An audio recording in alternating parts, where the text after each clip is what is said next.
Hey everybody, Robert with RC Archery. You're watching Tuesday's Tip of the Week number 104. And in this week, you're getting a little bit more raw video. This week's video is literally me taking this a few moments after getting done shooting tonight. And the reason is because I finally stumbled upon the right way to do something again that I had forgotten how to do. So while it was fresh on my mind, I wanted to make this video for us today. And as much as a way for me to look back on this so that I can remember and see what I'm doing right, but I wanted to share it with you as well. So with all that being said, let's get right into it. Hey everybody, wanted to give a quick update here.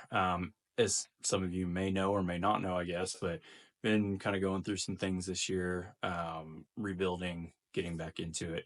Did a lot of blank bailing, did a lot of up close, did a lot of working myself back out to normal distance, and been shooting some rounds at 20 yards, a few of them now. And earlier in the week was really focusing on bar angle in and out and up and down. And for me, I've lost a lot of strength, just overall, but especially shooting strength.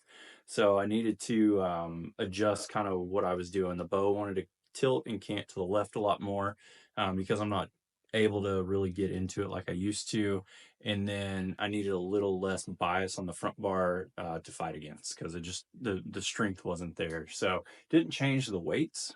The weighting and everything is the same, just the angles. So just smaller changes. But tonight I really focused on execution and release speed.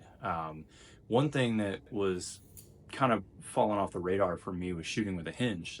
Shot a hinge release for years. And then before the nerve issues and everything going on, I was really focusing on a thumb button.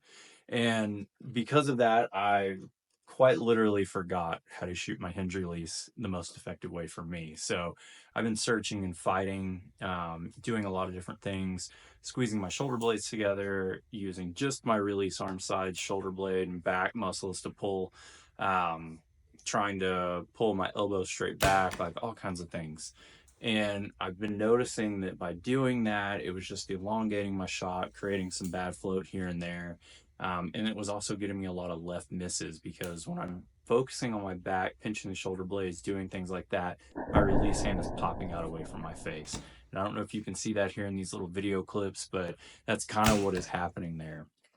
Tonight, I actually stumbled upon the way that I always shot a hinge the best by accident. It was literally just by trying things. And what I like to do is have focal points for my focused execution on what I'm doing.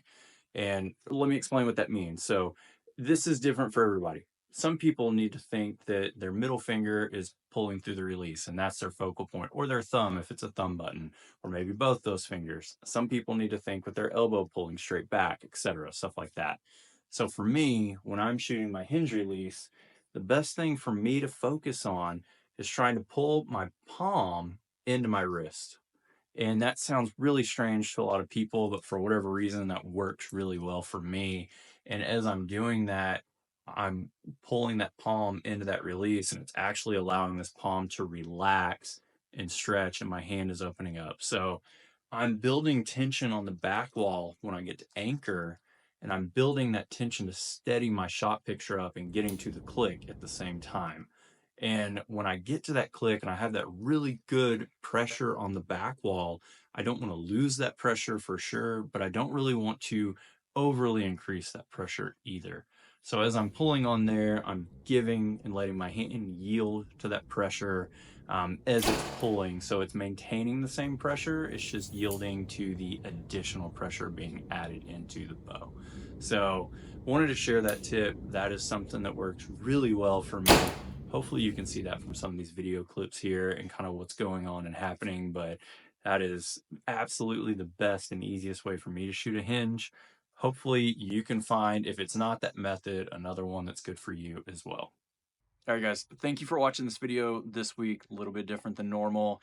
If you're interested in being a member of this channel, seeing some extra videos, some live feeds, Q&As, shooting sessions, coaching, all that fun stuff, there's a link down below. And then if you'd like to reach out for me to help you with some coaching, do some one-on-one stuff, there's a link for that as well, so you can contact me. I appreciate all of you for watching these videos, being a part of what we're doing here. I'll see you soon.